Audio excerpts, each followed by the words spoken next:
एक मिनट शांत रहो, तुम्हारे घर ना ईडी आ जाए। ये हैं केंद्रीय मंत्री मीनाक्षी लेखी। सरेआम संसद में उन्होंने कहा कि बैठो बैठो नहीं तो तुम्हारे घर ईडी आ जाएगी। मतलब जो ईडी इनकम टैक्स को लेकर जो बातें कही जा रही थी उस पर खुद केंद्रीय मंत्री ने ठप्पा लगा दिया। नमस्कार, मैं शंभू कुमार सिंह और आप देख रहे हैं नेशनल दस्तक। लेकिन संसद में बहुत कुछ ऐसा हो रहा है जिससे साफ लग रहा है कि 2024 बीजेपी के लिए आसान नहीं है। आज जेडीयू के सांसद और राष्ट्रीय अध्यक्ष ललन सिंह ने सरेआम संसद में हुंकार भरी और बीजेपी नेताओं को कहा कि चुप बैठ जाओ, 2024 में तुम्हारी विदाई तय है। ये भी सोशल मीडिया पर बहुत ज़्यादा वायरल है। लेकिन सवाल है कि क्या ईडी वाली बात सबके सामने आ गई है और केंद्रीय मंत्री भी ऐसे ही सोचती हैं और उनके दिमाग में चल रहा था, तभी तो उनके जबान से निकली कि बैठो बैठो नहीं तो ईडी आ जाएगी। दरअसल दिल्ली को लेकर लगातार बहस चल रही है। दिल्ली को स्वायत्त स्टेट बनाया जाए नहीं बनाया जाए, इसको लेकर बहस है। उसको लेकर केंद्र सरकार ने बिल पेश किया है। लगभग वो बिल पास भी करा लेगी, लेकिन लोगों को डर सता रहा है कि क्या इसी तरह के बिल और राज्यों के लिए भी आ सकता है क्या। लेकिन इस एक बिल ने कम से कम विपक्षियों को तो एकजुट कर दिया और उसमें आम आदमी पार्टी की मजबूरी है कि वो विपक्षी दल में बने रहेंगे। तो सबसे ज़्यादा सोशल मीडिया पर वायरल है। दूसरी बड़ी खबर वायरल है, एक चौधरी जो आईपीएस थे, जहां बजरंग दल के लोग हुड़दंग करना चाहते थे, एसपी ने उनको रोका। उसके बाद एसपी का ट्रांसफ़र हो गया। एसपी के पिता ने साफ साफ आरोप लगाया है कि मैं पहले बीजेपी में था, तमाम पदों पर था, लेकिन अब मैं बीजेपी के आसपास के इलाकों से जीतने नहीं दूंगा। तो लगातार बीजेपी समर्थकों का उनसे मोह भंग हो रहा है। लेकिन सबसे जो बड़ी खबर है, सोशल मीडिया पर मुस्लिम समाज अकेले अपने दम पर संघियों का इनकाउंटर कर रहा है। वो सोशल मीडिया पर तमाम वीडियो पोस्ट कर रहा है, उनसे सवाल पूछ रहा है और संवैधानिक दायरे में रहकर पुलिस को भी टैग कर रहा है। लेकिन वहीं सोचिए, सपा के जो विधायक हैं गुर्जर समाज से आते हैं, उन्होंने साफ साफ कहा है कि हमारे लोग लड़ने न जाएं। जाट समाज ने लगभग हाथ खींच लिया है।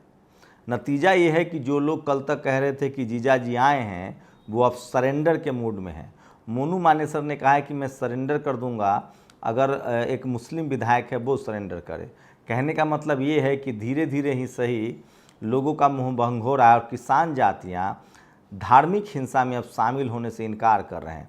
दलित, पिछड़े, आदिवासी, ओबीसी, किसान जातियां जैसे जैसे हाथ खींच लेंगे, इस तरह के देश तोड़ने वाला, समाज तोड़ने वाला सांप्रदायिक दंगा कम हो जाएगा। लेकिन अफसोस होता है, इस वीडियो को, एक वीडियो सोशल मीडिया पर वायरल हो रहा है। मंदिर परिसर में पुलिस के जवान भी हैं और सरेआम फायरिंग हो रही है।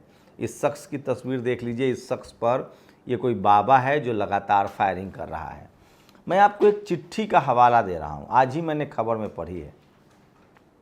देश में बंटवारा हुआ था और मेवात के कुछ लोग कैंप में रखे गए थे। सोचिए मीडिया कैसे मेवात के लोगों को बदनाम कर रहा है। पहले तो मेवाती मुसलमानों के बारे में बता दूं कि ये वो लोग हैं जिन्होंने मुग़लों के कहने पर लड़ने से मना कर दिया था और उन्हें राणा संगा के पक्ष में, सोचिए भारत के राजाओं के पक्ष में इन्होंने लड़ाई लड़ी, मुग़लों के पक्ष में नहीं गए।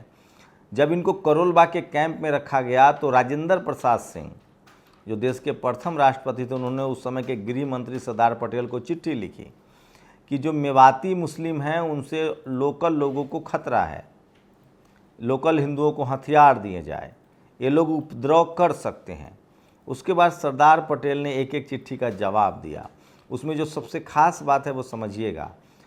पहले राष्ट्रपति ने ये भी जिक्र किया कि दिल्ली में जो पुलिस है, जो प्रशासन है, उसमें मुसलमानों की भागीदारी बहुत ज़्यादा है, इसलिए न्याय नहीं होगा। ठीक सोचिए, आज यही सवाल हम लोग उठा रहे हैं। उसके बाद सरदार पटेल ने माना कि ये बात आप ठीक कह रहे हैं कि मुस्लिम अधिकारियों की संख्या ज़्यादा है, लेकिन ऊपर के अधिकारियों को हमने बैलेंस कर दिया है, नीचे के अधिकारी भी धीरे धीरे बैलेंस हो जाएंगे। आज अगर एससी, एसटी, ओबीसी तमाम कर्मचारी इसी तरह से बैलेंस हो गए तो देश ज़्यादा बेहतर होगा। और उन्होंने कहा था कि लाइसेंस देने की बात कही गई है और मैं मुसलमानों पर हम लगातार नज़र भी रख रहे हैं और ऐसी कोई बात सामने नहीं आई है जिससे स्पष्ट हो कि उन्होंने किसी पर हमला किया हो। तो सोचिए, जो चिंता उस समय डॉक्टर राजेंद्र प्रसाद की थी, जो राष्ट्रपति थे, और गृह मंत्री ने जो कहा, आज इस देश का एक भी बहुजन नेता इस चिंता को नहीं समझता है, किसान नेता नहीं समझता है, और वो अपनी बात नहीं कह रहा है। तो ये तमाम सोशल मीडिया पर वायरल है, और मोनू मानेसर को लेकर टीवी पर वो इंटरव्यू दे रहा है। सारे टेलीविज़न चैनल पर मोनू मानेसर का इंटरव्यू चल रहा है, लेकिन वो राजस्थान पुलिस को नहीं मिल रहा है। और अब जैसे ही हवा टाइट हुई है सांप्रदायिक दंगा को उकसाने वालों का, ये जो बीजेपी है, ये बजरंग दल है, लोग सवाल पूछ रहे हैं कि ये बजरंग दल तब कहाँ होता है। अभी एक दलित समाज के युवक की पर हमला हुआ है राजस्थान में, एक गुर्जर समाज की बेटी का मतलब क्या बताऊं, बहुत विभत्स घटना है राजस्थान की। इस देश में जब SC ST OBC या किसान जातियों पर महिला खिलाड़ियों के पक्ष में कहा था, सलभमणि त्रिपाठी जो बीजेपी के विधायक भी हैं, उनका एक ट्वीट तैर रहा है किस तरह से किसान आंदोलन के समय भी वो आंदोलन के खिलाफ थे। तो तमाम लोग सोशल मीडिया पर ये बात लिख रहे हैं। और वहीं इस दौरान एक और खबर आ रही है, मैं वीडियो नहीं दिखा सकता, दंगे की है। अलीगढ़ में ITI के छात्रों को बंधक बनाकर पीटा गया। सोचिए, फीस जमा न करने के लिए। तस्वीरें नहीं दिखा सकता हूं। और ये हैं सीमा हैदर। अठावले ने इनको चुनाव लड़ने का ऑफ़र दिया, ये फिल्म पहले ही साइन कर चुकी हैं। तो ये सोशल मीडिया पर वायरल है खबरें। और ये दोनों वीडियो आप देखिए जो लोग सोशल मीडिया पर वायरल कर रहे हैं। अब टीवी अखबार की ज़रूरत नहीं है। यही वो मीनाक्षी लेखी हैं जो महिला पहलवानों के मामले पर भागने लगी थी और संसद में अब ED की धमकी दे रही हैं विपक्षी दलों के सांसदों को। और भीलवाड़ा में तोला गुर्जर नाम की जो नाबालिग बच्ची थी, उसको लेकर बवाल कटा हुआ है। गुजरात में फिर से गौरक्षा के नाम पर 2 युवाओं पर हमला हुआ है। हम वीडियो नहीं दिखा सकते हैं क्योंकि हिंसक है। और ये ललन सिंह का वीडियो है जिसमें उन्होंने बीजेपी को कसकर फटकार लगाई है। और ये है वो चेतावनी या धमकी, श्रीनिवास ने भी ट्वीट किया है। और ये स्क्रीनशॉट देखिए, घर से निकलते ही ये धमकी दे रहे थे, बाबा बजरंग दल के मेंबर हैं, और उसके बाद में रोने लगे। और कर्नाटक में सोचिए, अभिषेक गोयल ने ट्वीट किया है, क्या कर्नाटक में मई 2023 के बाद बजरंग दल BHP वाले दिखाई दिए? क्या TN आंध्र प्रदेश, तेलंगाना, पुडुचेरी में गुंडे दिखाई देते हैं? क्या पंजाब में इनकी दंगाइयों का कोई वजूद है? क्या महाराष्ट्र में इनकी मजाल है? नॉर्थ ईस्ट में तो इनकी सरकार होने के बावजूद हिम्मत नहीं होती बाहर निकलने की। क्यों? क्योंकि इन राज्यों में इनका इलाज ढूंढ लिया ऑन द स्पॉट एक्शन। ये गुंडा गिरोह हिंदी प्रदेश का कैंसर है जो 1992 के बाद इतनी तेज़ी से फैला है, न जाने कितनी नस्लें बर्बाद कर दी है। तो उम्मीद है, तो सोचिए विपक्षी दल के जो लोग हैं, जो हिंदू ही हैं, वो लगातार बजरंग दल पर हमला कर रहे हैं। और ये जो मोहम्मद जुबैर ने जो फोटो वायरल किया है, हम वीडियो नहीं दिखा सकते हैं, पुलिस के सामने गोली चल रही है, ये फैक्ट है। और BARC का इन वैकेंसी आई है। सोचिए, मुकेश मोहन ने ट्वीट किया है, ABC पदों के लिए विज्ञप्ति जारी की थी। इस विज्ञप्ति में पेज 13 पर साफ लिखा है, SC ST OBC के उम्मीदवार एग्जाम लेटर इंटरव्यू के दौरान जाति प्रमाण पत्र लाएं। सवाल है कि जाति प्रमाण पत्र क्यों लाएं? ये बड़ा सवाल है। आज संसद में बीजेपी ने कहा कि हम कभी नहीं बोलते थे कि हम दिल्ली को राज्य का दर्जा देंगे, जबकि आडवाणी खुद इसके लिए बिल पेश कर चुके हैं। और सारे देश के हरियाणा के जाट समाज की सराहना करनी चाहिए जिन्होंने राज्य में हो रही सांप्रदायिक हिंसा में भाग लेने से मना कर दिया है। तो ये है वो सलभमणि त्रिपाठी का पोस्ट।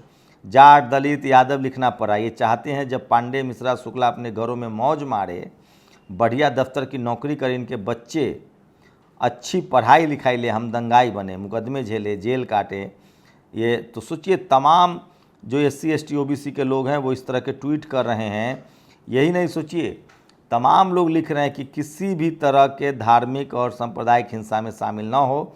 और ये बात हरियाणा से दिख रही है, दिल्ली में भी दिखे थी। SC ST OBC किसान जातियों के लोग कह रहे हैं कि हम अपने संवैधानिक अधिकार के लिए लड़ेंगे, हमें कलेक्टर SP नहीं बनने दोगे। गुर्जर आंदोलन कर रहे थे आरक्षण के लिए, तो क्या कह रहे थे आप? जाटों को मारा, गुर्जरों को मारा, SC ST OBC को रोज़ मारते हो। तो ये जाति का जो चक्र है, जाति का जो ये जो जाति के नाम पर जो लोग मजा लिए हैं, अब जातिवाद उनका खत्म हो रहा है। और जिन जातियों का सामाजिक आर्थिक रूप से शोषण हुआ है, जिनका इस्तेमाल होता है हिंसा में, वो सब अब सचेत और सजग हो रहे हैं। शुक्रिया। नेशनल दस्तक की आपसे गुजारिश है कि अगर इसको बचाना चाहते हैं तो नेशनल दस्तक को सब्सक्राइब करने के लिए रेड कलर के सब्सक्राइब बटन को दबाएं, फिर बेल आइकन की घंटी दबाएं। नेशनल दस्तक को बचाने के लिए बहुत जरूरी है कि हर खबर को शेयर करें, लाइक करें, कमेंट जरूर करें।